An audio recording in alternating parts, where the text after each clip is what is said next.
और आपको बता दें कि घाटशिला उपचुनाव में जेएमएम के प्रत्याशी सहित विधायक और नेता धरातल पर आए और सरकारी योजनाओं को गिनाते हुए दिखाई पड़े। पूर्वी सिंहभूम जिले की घाटशिला विधानसभा उपचुनाव में तारीख जैसे जैसे नजदीक आ रही है, वहीं प्रत्याशी अपनी ओर से आजमाइश में जुटे हैं। इसी कड़ी में झामुमो प्रत्याशी के पक्ष में तमाम विधायक मैदान में उतर चुके हैं। पुटका विधायक संजीव सरदार भी लगातार घाटशिला विधानसभा क्षेत्र में कैंपनिंग कर रही है। उन्होंने कहा कि जनता झामुमो कर पक्ष में है और झामुमो की जीत निश्चित है। वहीं मैया सम्मान योजना के इस चुनाव के असर के सवाल पर उन्होंने कहा कि झारखंड राज्य सरकार की तमाम योजनाएं घर घर पहुंच रही है और इसी कड़ी में घाटशिला की जनता झामुमो के पक्ष में वोट करेगी। वहीं खरसावा के विधायक दशरथ गंगराय ने स्पष्ट कहा कि झामुमो के टक्कर में कोई नहीं है, 70% वोट झामुमो और ईडी गठबंधन के पक्ष में मतदान करेगी। माननीय मुख्यमंत्री हेमंत सोरेन जी के साथ वार्ता करके, उसके साथ सोच विचार करके, उनके साथ जो एक एक करके माइंस पुराने शुरू किए, जिस तरह अभी 3 माइंस का लीज रिन्यूअल हो चुका है, सबका 20-20 साल का रिन्यूअल हो गया है, ठीक है। इसी तरह 3 माइंस में समझ लीजिए, सुरदा माइंस हो गया, केंदाड़ा माइंस हो गया और आखा माइंस हो गया, तीनों का पेपर वर्क ऑलमोस्ट हो गया है। अभी स्टैंड पे अभी राखा माइंस शुरू होने वाला है, वर्कर प्रोडक्शन जो होता है अब शुरू होने वाला है।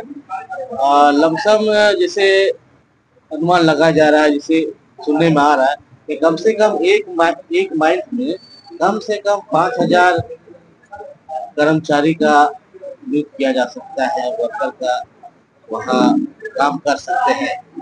तो समझ लीजिए कि एक माइंस में अगर 5000 का वर्कर काम करेंगे तो समझ लीजिए कि अभी और 2 माइंस है ना, 3 माइंस खुलने में कगार में है। तीनों माइंस मिला कम से कम 15,000 वर्कर काम कर सकते, रोजगार मिल सकता है। सारे जितनी योजना, मैया योजना हो, इलेक्ट्रिक के बिल माफ योजना हो, सर्वजन पेंशन हो, सावित्रीबाई फुले योजना हो, उसके बाद आप जयपाल सिंह मुंडा पारदर्शी योजना हो, और किसान माफ हो, किसान क्रेडिट के तहत लोन माफ हो, राशन कार्ड के माध्यम से आपके दाल की वितरण हो, ग्रीन राशन कार्ड हो, और साथ ही गुरुजी क्रेडिट कार्ड योजना हो। ये योजना जो आज का दिन में प्राय देखा जाए तो सबके घरों तक पहुंच रहा। सरकार की जन कल्याणकारी योजनाओं के जो योजना है काफी खुश है, और इस खुश के साथ साथ ठाना है यहाँ की जनता जो पिछले जो अंतराल था वो अंतराल से दुगुना इस बार वोट देने का काम करेगा, ताकि हेमंत सोरेन को और हिम्मत देने का काम करेगा कि तेजी से और वैसे जन कल्याणकारी योजना दें। झारखंड मुक्ति मोर्चा, कांग्रेस पार्टी, आरजेडी, मार्क्सवादी, कम्युनिस्ट, इस प्रकार से जितने भी हमारे इंडिया जो अलायंस है उसका 50% वोट है।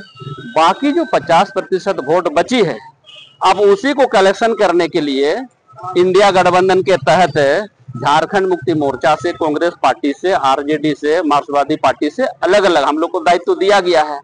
और यहाँ जो घाटशिला विधानसभा क्षेत्र है, इस घाटशिला विधानसभा क्षेत्र में हमारे पूर्व मंत्री रामदास सोरेन साहब जो थे, उनके अपने व्यक्तिगत 10% यहाँ वोट, और सारे इंडिया गठबंधन के कार्यकर्ता मिलकर के यहाँ के प्रत्याशी सोमेश सोरेन को हम लोग 10% का वोट का बढ़त करवाएंगे। तो कुल मिलाकर के इंडिया गठबंधन को यहाँ 70% वोट मिल रही है, और हम भारी बहुमत से इंडिया गठबंधन के प्रत्याशी सोमेश सोरेन को हम लोग यहाँ जिता रहे हैं।